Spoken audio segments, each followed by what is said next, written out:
자, 소리 들어와요? 하나, 둘, 셋, 넷. 최소 11개월이야. 전치 6개월 아니야? 하나, 둘, 셋, 넷. 11개월 됐냐? 뭐 그냥 똑바다 시간이야. 하나, 둘, 셋, 넷. 여러분 내 목소리 들어가요? 한 번만 봐주세요. 네. 하나, 둘, 셋, 넷. 도춘아? 도춘 죽었어. 도춘아. 도춘 살았어. 도춘 살았어. 그래. 자, 보자. 진짜로? 자, 봅시다. 자, 그 다음 해볼 거는 아까는 이제 용액에 대한 뭐냐면 그 시작 인트로덕션 얘기를 했다면 이제 드디어 이제 용액에 대한 구체적인 얘기를 좀 해보도록 하겠습니다. 도춘아 보여요?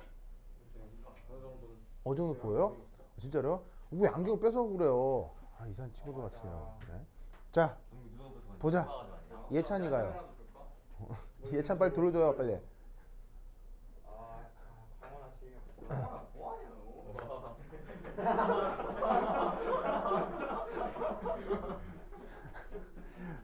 참. 자, 어쨌건 봅시다. 우선 이상용액이라고 하는 걸 할 건데 여러분이 이상이라는 말이 붙는 것 중에서 많이 다뤘던 개념과 단어가 있죠. 뭐? 바로 이상용액이요. 이상기체. 이상기체도 여기 이상이란 말 있잖아. 이상용액에도 이상이 있고. 보이시죠? 그러면 여러분 우리 이상기체 할 때 내가 이 정의가 아주 중요하다고 했었는데 이상기체의 정의가 어떻게 됩니까? 이상기체의 정의 뭐예요? 아, 그렇죠. 위치 에너지가 없다. 다른 표현으로는 좋아요. 입자 사이 위치 에너지가 없다. 다른 말로는 어떻게 써주면 돼요? 입자들 사이에 뭐? 상호작용이요. 그래요. 그렇죠. 예찬 대단해요. 좋아요. 바로 인력과 청력이 어떻게 된다고 했죠? 인력과 청력이 입자 사이에 있다 없다? 전혀 나타나지 않는다. 요게 이상기체를 표현하는 가장 중요한 컨셉 중에 하나입니다. 아시겠죠? 그렇다면 비슷한 이름인 이상용액에서도 용액을 구성하는 성분 사이에 인력이 없겠네요? 그런가요? 이상기체에서는 입자 사이 인력이 없죠? 그럼 이상용액에서도 입자 사이 인력이 없겠네요? 있어요, 없어요? 자, 특별한 상황이 아니면 이상 액체 용액이라고 했죠. 앞으로 알겠죠? 특별한 언급이 아니라면. 그러면 어떤 대상이 지금 내 눈에 말캉말캉한 액체로 보인다 라는 얘기는 그 액체를 구성하는 성분 사이에 반드시 인력이 어떻게 돼야 돼요? 인력이 있어야 엉겨서 액체로 보이는 거란 말이에요. 만약에 입자 사이 인력이 전혀 없다. 그럼 무조건 뭐로 존재해야 돼? 기체로 존재하는 거라고. 근데 내 눈에 이미 액체로 보이기 때문에 이 액체에서는 반드시 성분 간 인력이 나타나야 내 눈에 그런 액체 정도의 덩어리로 보인단 말이죠. 그러니까 여기에서부터 이상용액의 정의는 이상기체와 같을 것이다, 다를 것이다? 매우 다를 것이다. 알겠죠? 완전 달라집니다. 알겠죠? 그래서 이게 어떻게 되는지 하나 차근차근 살펴보도록 하겠습니다. 자, 우선 모델링을 한번 해볼까? 이거 어디 갔노? 자, 그래서 우선 첫 번째 정성적 정의.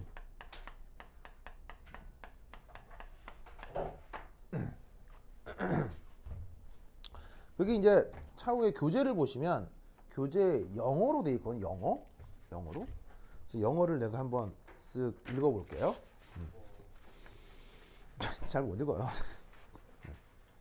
In ideal solutions, there are interactions, but the average energy of A, B interactions in the mixture is the same as the average energy of AA and BB interactions in the pure liquids. 이게 이상역의 정의예요. 보이죠? 이거 다 알겠죠? 다 알겠죠? 여러분 영어가 아주 잘 되는 거예요. 자, 어떻게 되는 거냐? 보자. 얘는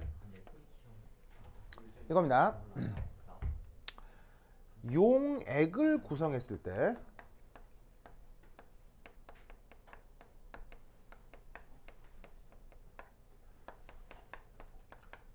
성분 사이의 인력과 용액 구성 전 성분들 사이의 인력이 평균적으로 같아진다는 뜻이에요. 그걸 영어로 글이 표현을 한 거죠. 그럼 사실 이거를 한글로 써도 이게 약간 뭐 어떤 의미인지 좀 아리까리 할 수 있어서 얘를 실제로 모델링으로 좀 보여드리도록 하겠습니다. 자, 예를 들어 어떤 A라는 성분이 B라는 성분이랑 만나서 A, B가 섞인 용액이 됐다고 치겠습니다. 그러면 얘가 용액이 되었다는 얘기는 이 녀석의 육안으로 보이는 상태가 한 가지란 얘기예요, 두 가지란 얘기예요? 얘가 어쨌건 한 가지 상태가 되었다 라는 뜻이겠죠. 그래서 섞였으니까 이게 액체 용액이라면 한 가지 액체로 보아야 된다 이런 말이에요. 액체 중에서도 예를 들면 물에다가 기름을 섞으면 물하고 기름이 섞여진 건 용액이에요, 용액이 아니에요? 용액이라고 하지 않죠. 왜냐하면 물하고 기름을 섞어버리면 그 둘의 층이 분리가 되잖아요. 층 분리가 되니까 그건 액체 두 가지 액체 상태로 보이는 거니까 그런 거는 용액이 안 돼요. 근데 어떻게 잘 섞어가지고 액체 한 가지 액체로 보이는 그런 용액이 됐다고 칩시다. 그리고 전에 AB 상태는 그 자체가 바로 퓨어한 상태다. 이리 한번 생각해 봅시다. 자, 그럼 이때 여기에서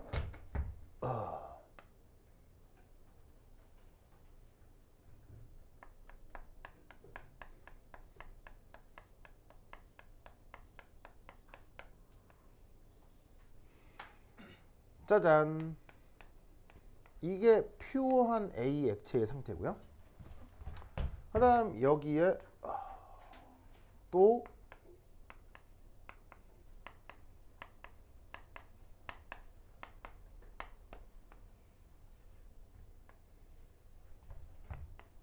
순수한 B 상태를 이렇게 시뮬레이션 한 겁니다.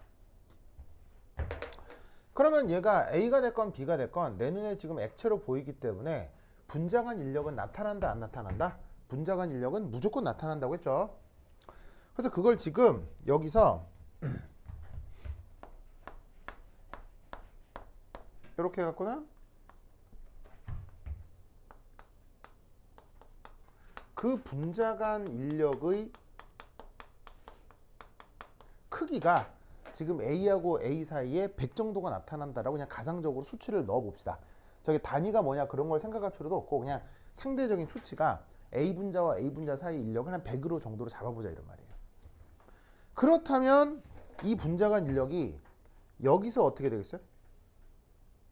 혹은 여기서 어떻게 되겠어요? 여기서 어떻게 되겠어요?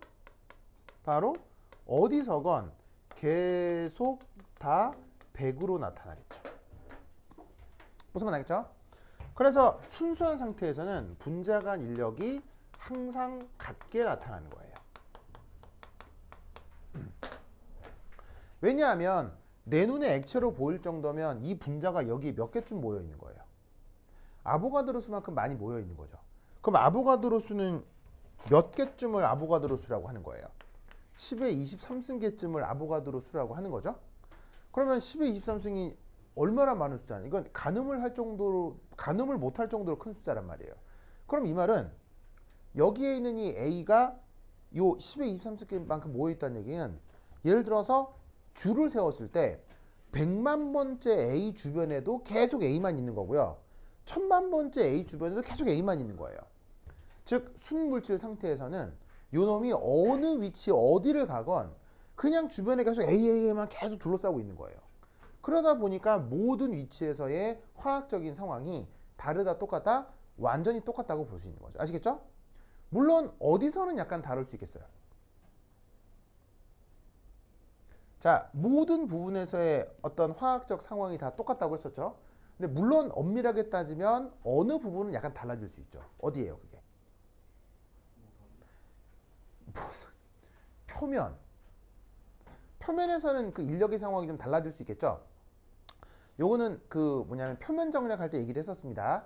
표면 장력 내가 자세히 수업하진 않았지만 표면 장력 관련해서 강의를 넣어드렸죠. 거기에 그런 얘기들이 나와요.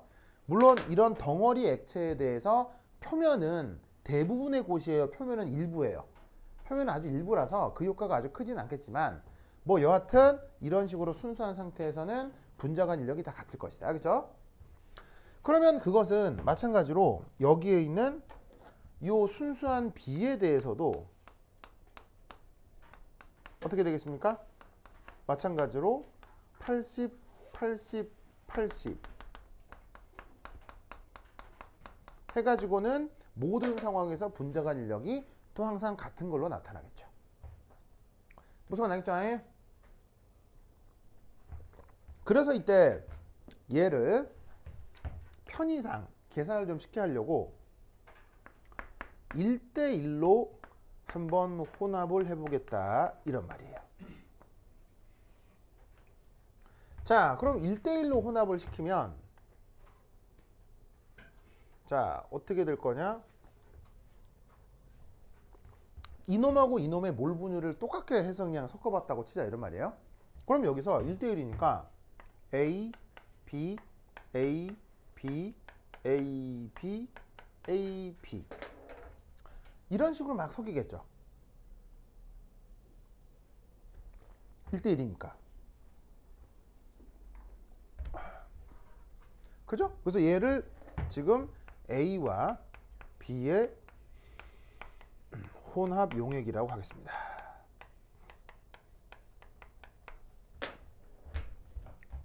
그러면 이렇게 섞인다.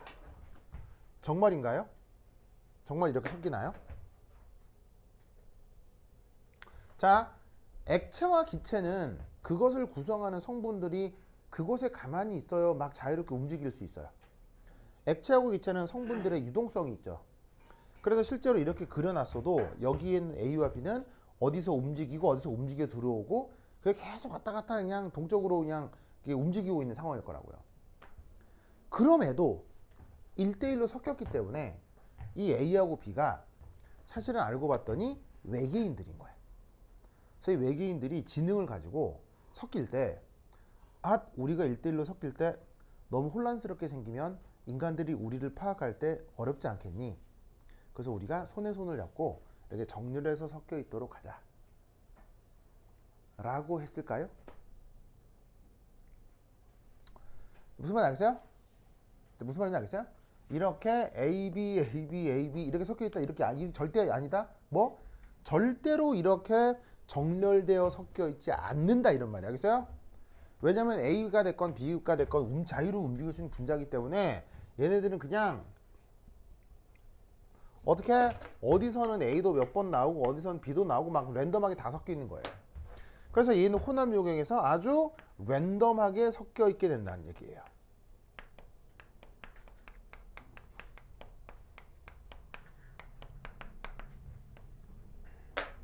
그렇다면 얘가 아주 랜덤하게 섞이기 때문에 이때 분자간 인력은 어떻게 나타날까요?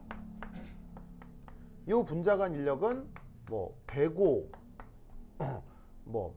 98, 92, 81, 80, 93, 94 바로 모든 부분의 인력이 다 다르다라고 생각해야 된다고요.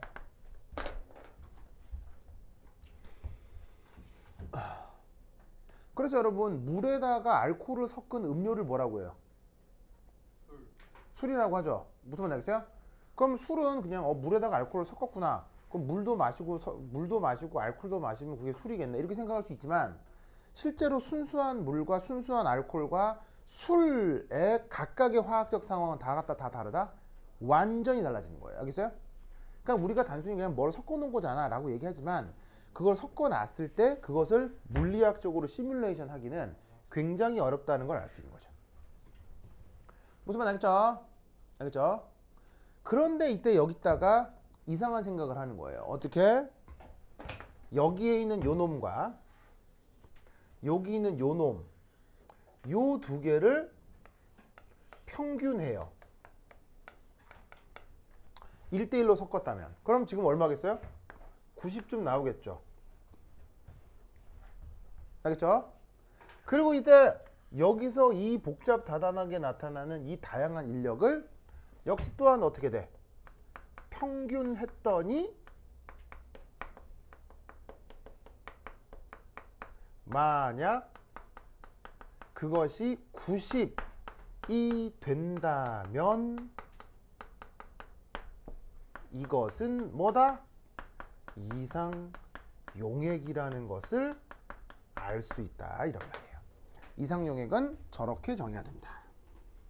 알겠죠? 그래서 이상 용액은 철저하게 성분사의 인력이 있다 없다? 이상 용액은 철저하게 성분사의 인력이 있고 그 인력이 인력적 상호작용이 전후에 평균적으로 같아지는 이런 상황을 이상 용액이라고 하는 것입니다. 알겠죠? 이 생각을 꼭 기억해 두시기 바랍니다. 완전 중요하다. 자, 그럼 이때 여기서 간단한 표현을 좀 해보면 자, 여기 줄게요. 여기 줄게요.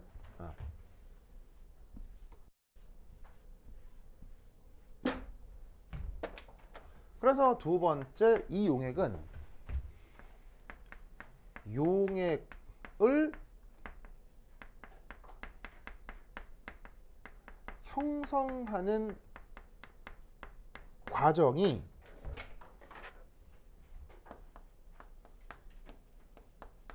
발열 반응일까요? 아니면 흡열 반응일까요?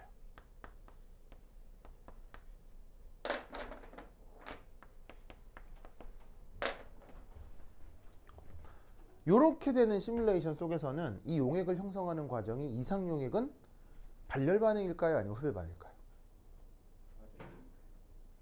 발열일까요? 흡열일까요? 바로 발열도 아니고요. 흡열도 아니에요. 바로 열 출입이 없습니다.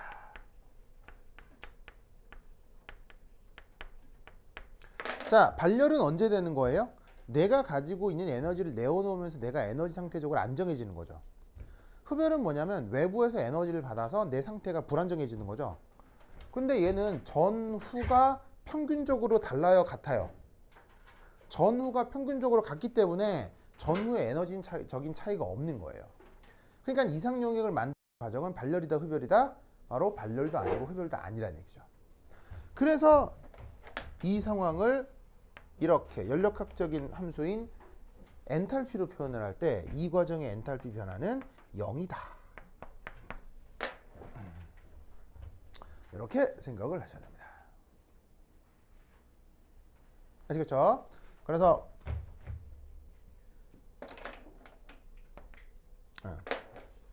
이렇게 쓰고 그렇다면 이 용액 형성은 바로 요것 때문에 무질서도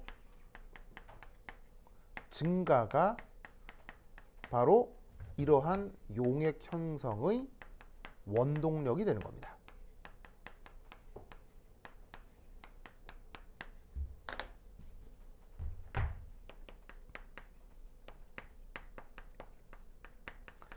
이상 용액이 만들어질 때는 에너지적으로 득이 되는 것도 아니고 실이 되는 것도 아니에요. 에너지적으로는 똑같아요.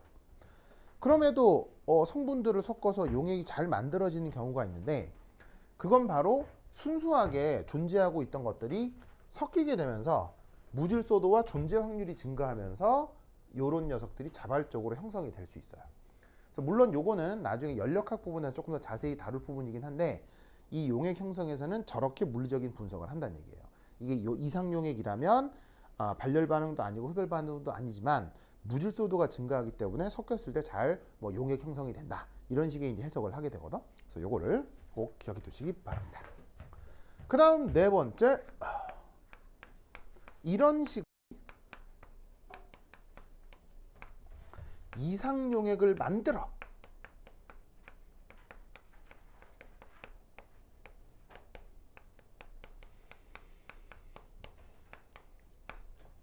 이렇게 만들어 이렇게 이상용 만들어 이게 가능할까요? 아니면 불가능할까요? 이런 식으로 이상 용액을 만드는 것은 불가능합니다.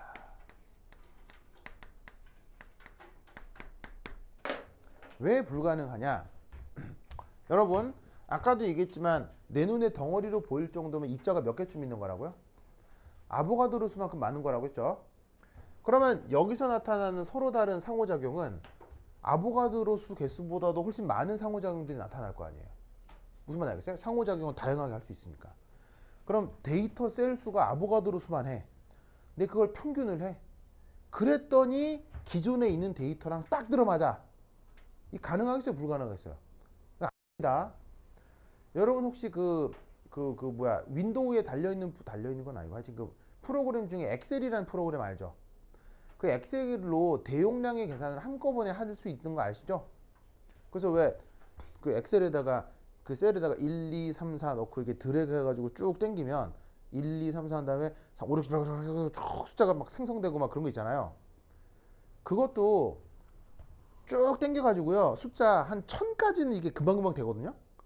근데 그거 쭉 당겨가지고 계속 당기면 10,000 넘어가게 할 수 있어요. 근데 숫자가 10,000개만 넘어가잖아? 그럼 요즘 컴퓨터의 엑셀도 약간 버벅대요. 무슨 말 알겠어요? 그러니까 한 5, 60개 정도는 뭐 이렇게 금방금방 되는데 이게 그냥 그 엑셀 갖고 놀다가 보면 뚝 한 다음에 이렇게 드르륵 당기면 이렇게 드르륵 숫자 생기잖아요. 근데 그게 1000까지는 얘가 컴퓨터가 잘 돌아가는데 10,000 넘어가잖아요? 그럼 엑셀 프로그램이 약간 버프가 생겨요. 무슨 뜻인지 알겠어요? 즉 지금 수준의 컴퓨터도 데이터가 10,000개 넘어가면 컴퓨터가 아리까리하게 된다고. 그런데 얘네들 데이터는 몇 개? 아보가드로 수. 그럼 이 아보가드로 수만큼 많은 데이터를 처리할 수 있던 컴퓨터가 지금 기술로는 불가능하다. 뭔 말인지 알겠죠? 그래서 이 이상 용액은 이런 식의 아이디어만 있고 구현될 수 있다 없다? 구현될 수 없는 거예요. 그래서 저번에 배웠던 이상기체라고 하는 거 있죠? 그 이상기체도 실존해요? 이상기체는 존재하지 않아요? 이 세상에 이상기체는 있어요 없어요? 이 세상 기체하는 모든 기체는 실제 기체입니다. 이상기체는 없어요. 마찬가지로 이 세상에 존재하는 모든 용액은 무조건 이상용액이 아닌 거예요. 알겠어요? 그래서 이상용액은 이렇게 만들어 보자라는 생각인 거지 얘를 실제로 구현할 수는 없습니다. 알겠죠? 이 생각을 잘 기억해 둡시다. 오케이, 됐다. 자, 그렇다면 여기 줄게요. 여기 줄게요. 여기 주셔도 되겠어요? 준다. 준다. 8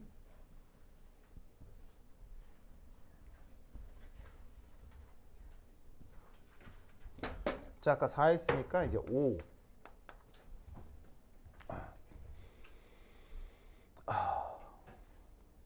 근데 여러분 이상 기체와 실제 기체에서 우리가 뭘 했었냐면요. 이상 기체는 세상에 있어요 없어요? 세상에 존재하지 않고 세상에 존재하는 모든 기체는 이런 실제 기체라고 했죠. 그래서 실제 기체를 배운 다음에 우리는 뭘 배우냐면 어떤 특수한 조건에서 실제 기체의 성격이 이상 기체적으로 수렴하는 그런 조건들에 대한 공부를 한 적이 있어요. 어떤 조건에서 실제 기체가 이상 기체가 되죠? 바로 고온 저압 조건. 여기서 실제 기체가 이상 기체적인 행동을 보인다라는 공부했었죠. 그러면 용액에서도 이런 아이디어를 생각할 수밖에 없다고요. 바로 어떻게 하면 이상 용액을 똑같이 만들 수는 없지만 비슷하게 만들어 보겠느냐.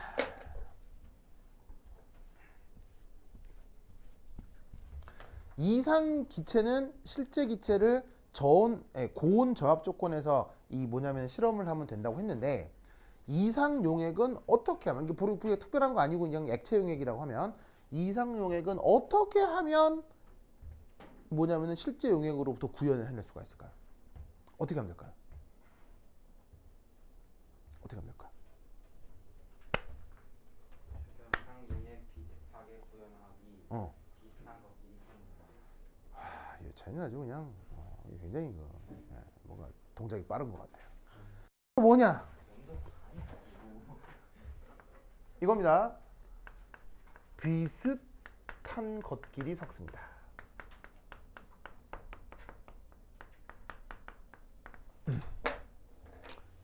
비슷한 것끼리 섞습니다.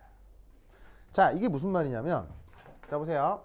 짜자자잔 해서, 자 어떤 데이터가 있는데 1이라는 데이터와 99라는 데이터가 있어요. 그럼 평균 내면 얼마예요? 평균 내면 50일 거 아니에요. 그렇죠? 근데 이게 이상적 상황이라고 했을 때, 여러분 그러니까 뭔가를 섞었을 때 섞어서 나오는 성격은 항상 평균적입니까? 그 평균에서 달라집니까? 평균에서 달라지는 것이 보통이죠. 만약에 뭔가를 섞었을 때 평균적인 것에서 절대 벗어나지 않는다면 사실 섞어볼 필요가 없는 거지. 왜? 100% 이상이 되는 거니까. 그럼에도 섞어보는 이유는 그 평균에서 벗어나는 것이 실제적인 상황인 것이기 때문이지. 무슨 말 알겠죠? 그러니까 이게 이상이라면 실제로는 평균에서 좀 벗어날 수도 있고 평균에서 더 못할 수도 있고 이럴 수도 있는 거예요. 이런 게 뭐예요? 예상에 따른 오차가 된다는 얘기인 거죠. 무슨 말 알겠죠? 그렇다면 50에 대해서 만약에 49와 51을 평균한다고 치자. 그럼 49와 51의 평균도 뭐예요? 그것 또한 50이잖아요. 물론 오차가 날 수 있겠죠? 그 오차가 어디서 나겠어요? 이 사이에서 날 거란 말이지. 무슨 말 알겠죠? 그렇다면 원래부터 성격이 많이 차이 나는 것을 섞었을 때보다는 비슷한 것끼리를 섞었을 때 그 녀석의 성격이 평균 근처에서 왔다 갔다 할 것으로 짐작할 수 있다 이런 말이야. 알겠어요? 그래서 실제적인 것들도 이렇게 비슷한 것끼리를 섞어서 이상 용액을 만들어 본다 이런 얘기예요. 그래서 여러분들이 이제 맞닥뜨리게 될 여러 가지 예시들 중에서 가장 유명한 게 두 개가 있어요. 연습 문제에서 뭐 다음은 이상 용액 어쩌고저쩌고 하면서 예시를 드는 용액들이 있을 거 아니에요. 그럼 딱 이거 아니면 이거야. 알겠죠? 딱 두 개, 이거 하면 이거야. 바로 누구냐? 헥세인과 헵테인 의 혼합물입니다.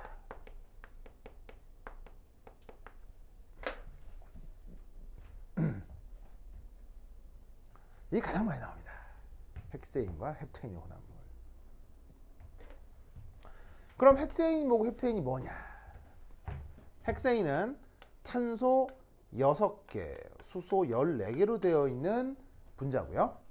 헵테인은 탄소 7개에 수소 16개로 되어 있는 분자입니다. 구조식을 그리면 헥세인은 하나, 둘, 셋, 넷, 다섯, 여섯. 헵테인은 하나, 둘, 셋, 넷, 다섯, 여섯, 일곱. 이렇게 되어 있는 녀석입니다. 무슨 말 알겠죠? 그래서 오직 차이라 함은 탄소가 하나 더 많아지는 이 부분의 차이밖에 없는 거예요. 탄소 수소가 연속적으로 붙어 있는데 거기서 말단에 하나 더 붙어 있는 게 헥세인과 헵테인의 차이일 뿐인 거지. 그래서 이 둘은 화학적인 성격 혹은 관능적 성격도 똑같아요. 관능적 성격이라는 게 뭐예요? 관능이 뭐예요? 관능. 바로 인간의 오감으로 검출되는 걸 관능이라고 하거든요. 예를 들면 왜 백화점 같은 데 가면 왜 이렇게 향수 매장에서 직원들이 요만한 종이에다가 향수 푹푹 뿌려가지고 맡아보세요 이렇게 주잖아요. 그런 게 관능 검사라고요. 이렇게 코로 냄새 맡잖아. 그래서 냄새 맡고 아 이건 좋다 안 좋다 이런 게 관능 검사라고. 그래서 눈으로 봤을 때 색깔이 예쁘냐, 똥똥똥했을 때 소리가 어떠냐 이런 걸 다 관능 검사라고 한다고. 그러니까 얘하고 얘는 킁킁킁 냄새 맡았을 때 냄새도 비슷해요, 알겠어요? 구분할 수 없을 정도로 비슷해요, 그렇죠? 그래서 이런 것들이 섞였을 때 이상용액적 상황을 잘 보여줘요. 아 그리고 여러분 이런 식의 표기 알아요? 배운 적 있죠? 처음 본다. 알겠죠? 그래서 유기분자를 이렇게 이제 꺾은 선으로 표시하는 방법이 있는데 뭐 지금 당장은 모르셔도 되고요. 나중에 유기화학 하게 되면 아주 자세히 하게 될 테니까 그때 다시 말씀을 드리도록 하겠습니다. 어쨌건 얘는 이렇게, 얘는 이렇게. 그 다음 두 번째 바로 또 많이 나오는 게 뭐냐면 벤진과 톨루엔의 혼합물. 이게 또 이상용액으로 억수로 복수로 많이 나옵니다. 자, 그럼 벤진하고 톨루엔이 어떻게 생기느냐? 이렇게 기본적으로 육각고리 틀이 있습니다.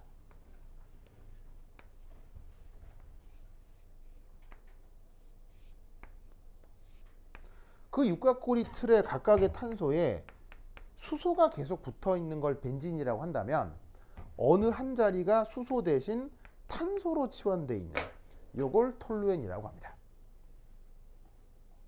알겠죠? 역시나 벤진과 톨루엔 냄새도 거의 비슷합니다. 알겠죠? 이런 것들이 이상용의 예시로 많이 등장하는 것들입니다. 그리고 참고로 이 벤진과 톨루엔의 혼합물은요, 우리가 일상생활에서 사용합니다.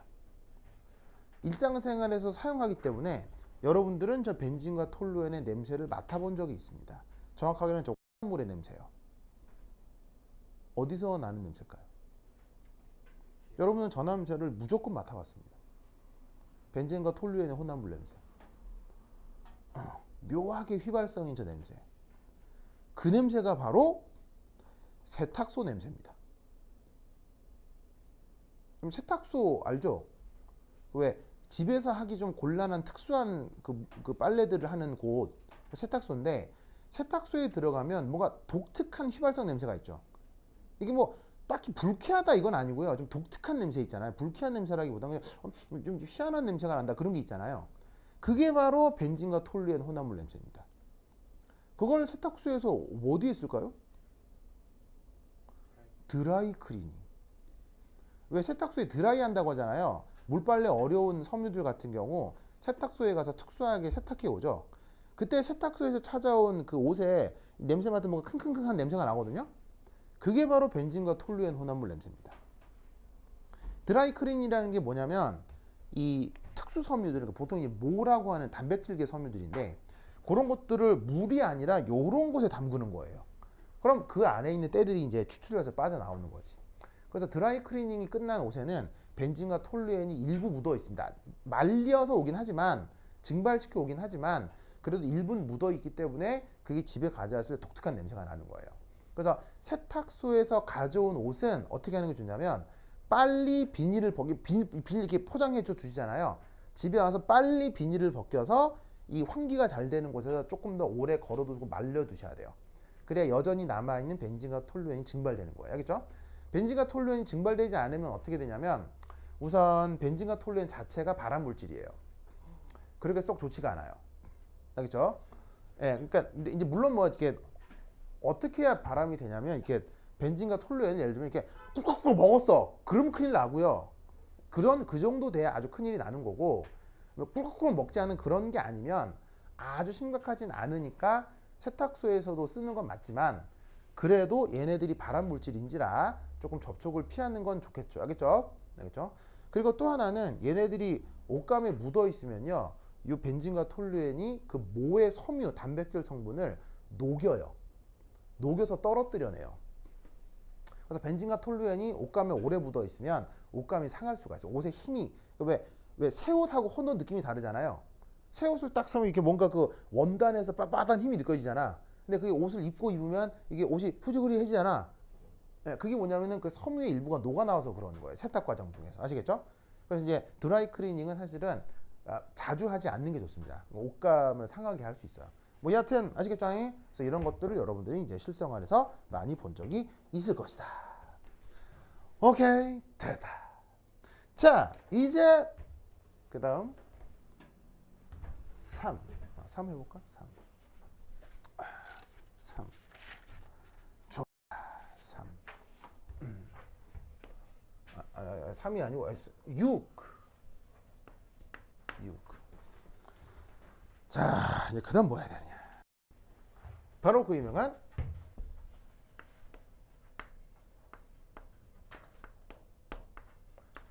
라울의 법칙.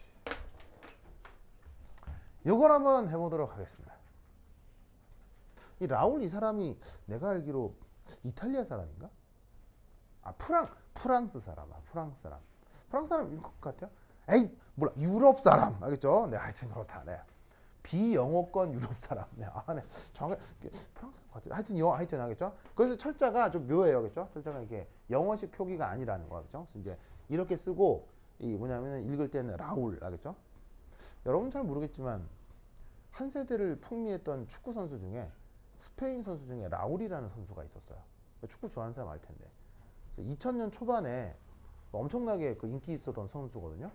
2002년 월드컵 때 우리나라에 와서 발렸죠. 자, 하여튼 그래.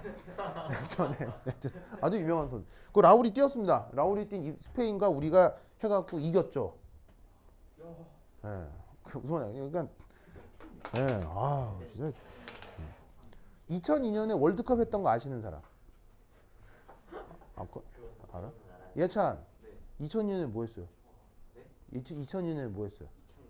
2009년에요? 잘 모르겠는데요. 아, 그래요? 존재하지도 않는데. 아, 그렇군요. 아, 맞다. 여러분들이 정가연하고 동갑이죠? 네. 그렇구나. 정가연 몇 년에 났더라? 2006년에, 여러분도 2006년에 났겠구나. 아니, 2005년인가? 2005년. 아이고, 또 혼나겠네. 아니, 나는 내 생일도 생각하지 않고 사는 사람이거든요. 아, 이게 뭐냐면 나는 세상에서 제일 쓸데기 없는 게 생일이라고 생각해요. 그게 뭐가 대단해? 네.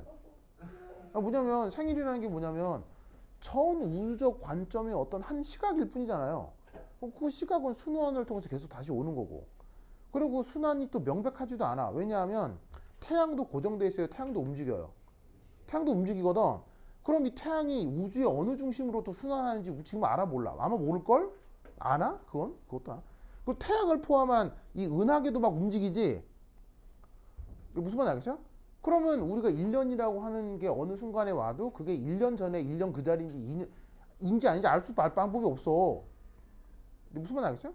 근데 그걸 굳이 기념하고 막 뭐 파티도 하고 막 나 생각하면 그런 거 쓰잘데기 있는 게 있나 싶은데 보통의 사람들은 그런 걸 챙기더라고요. 그래서 딸들이 모여서 막 아빠 이번 주에 뭐야? 이렇게 물으면 뭔데? 그럼, 아빠 내 생일도 모르고 뭐 아니 난 내 생일도 모르는데 남 생일 이게 뭐 하여튼 그렇습니다. 뭐 알겠죠? 네, 하여튼 그렇다. 네. anyway, 자 라울의 법칙. 자 이 뭐냐? 예찬이 생일이 몇 월 달이에요? 저는 4월 11일. 4월 그래요. 4월 달에 11일. 4월 달에 가장 중요한 날이 만우절이죠. 자, 그다음 진짜 라울의 법칙. 자, 이 라울의 법칙. 이게 뭐냐? 네. 하여튼 있죠. 예, 그날 태어난 분이 있죠. 자, 얘가 바로 이상용액의 성격을 개념화한 것입니다. 이걸 라울의 법칙이라고 한다. 자, 아까 이상용액 어떻게 정의되는지 말씀드렸죠.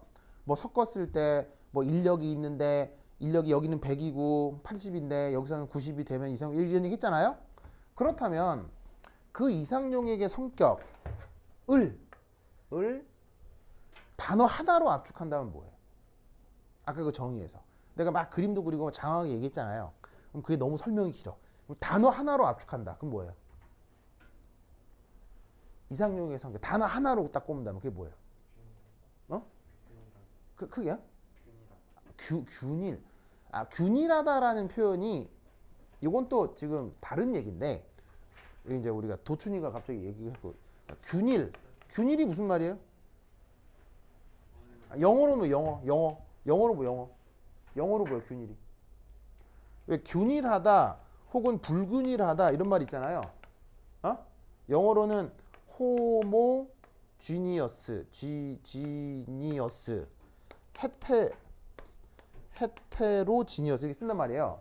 그럼 균일과 불균일의 뜻이 뭐예요? 용액 얘기 나왔으니까 하는 김에 얘기를 해봅시다. 뭐 균일하다, 불균일하다 이런 말, 균일 혼합물, 불균일 혼합물 이런 말 쓰잖아요. 이게 물리학적으로 어떻게 정의되냐고. 도춘, 균일과 불균일을 정의해 보세요. 균일은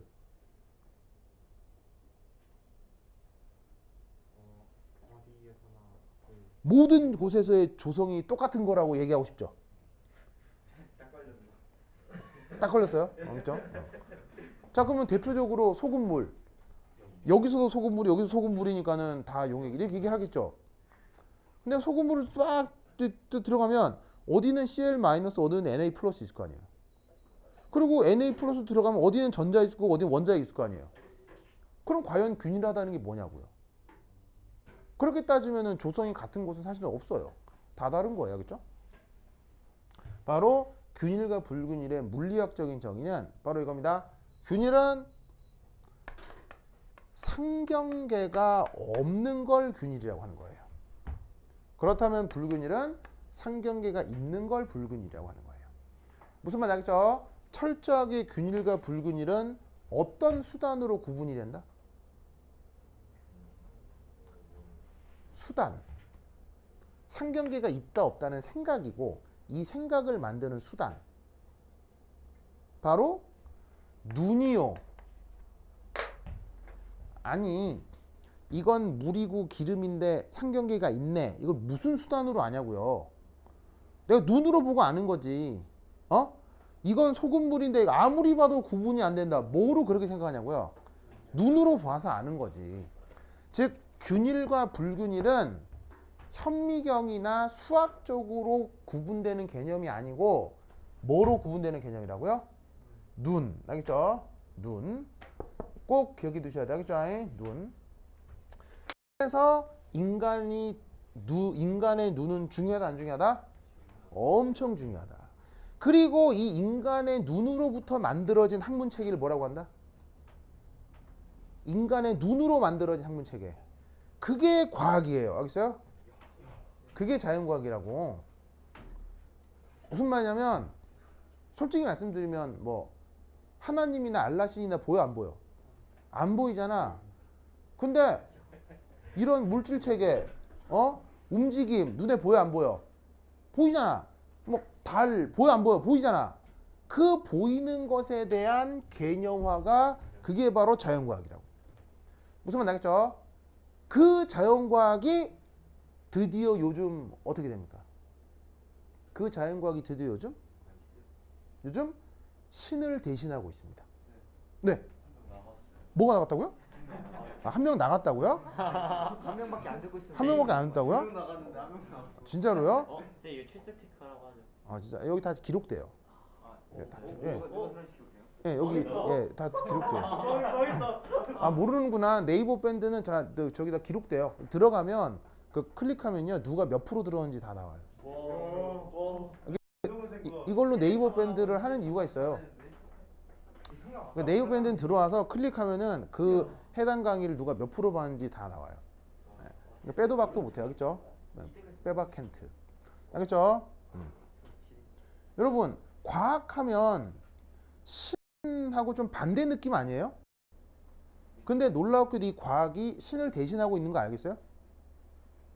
이제 21세기, 22세기의 신은 누구예요? 과학이 신이 되는 거예요. 이 거짓말 같겠죠? 근데 여러분 혹시 영화 인터스텔라 봤어요? 봤어요? 영화 인터스텔라의 마지막 장면이 뭐예요? 주인공 아저씨가 블랙홀 안으로 들어가서 어떤 데이터를 얻어내는 장면이 그 정말 최고의 하이라이트죠.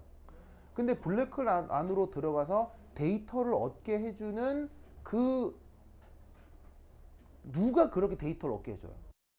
바로 미래의 인류가 지구가 멸망할 걸 알고 그 주인공을 블랙홀로 부르는 거 아니에요.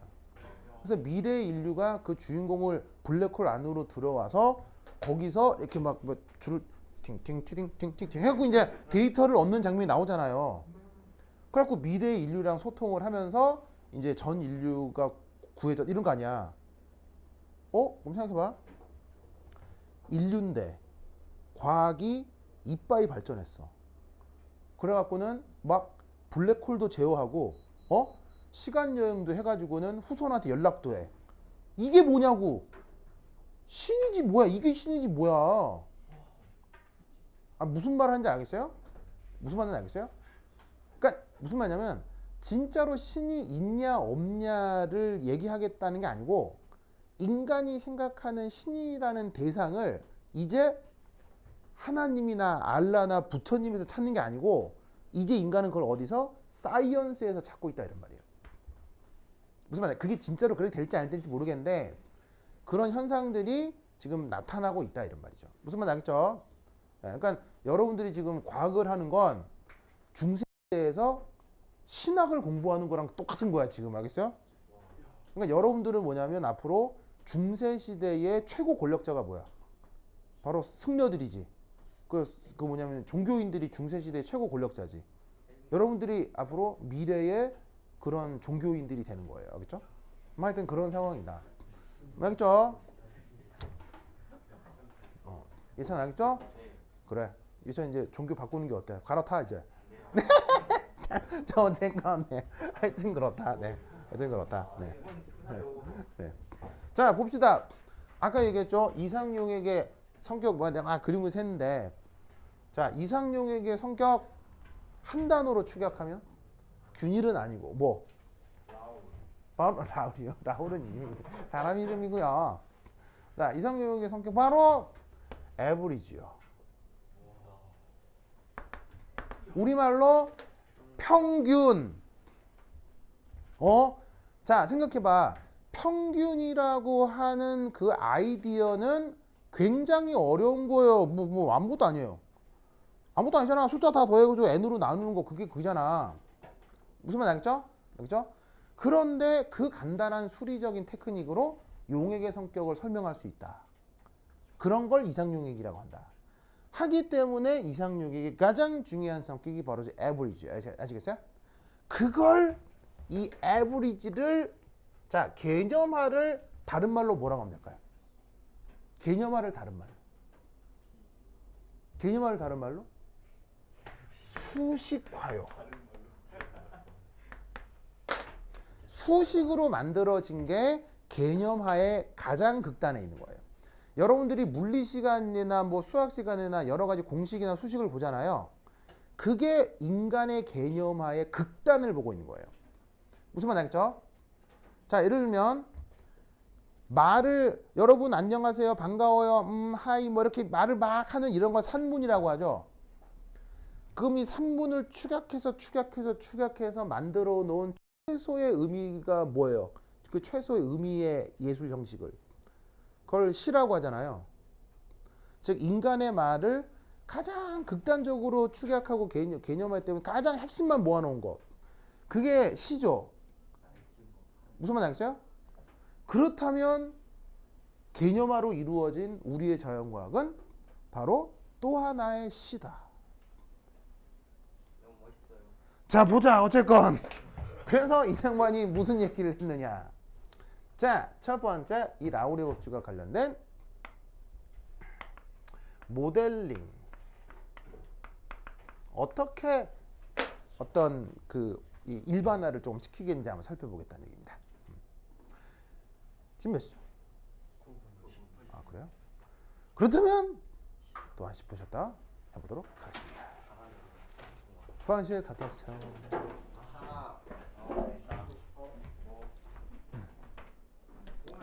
끊어야지. 카드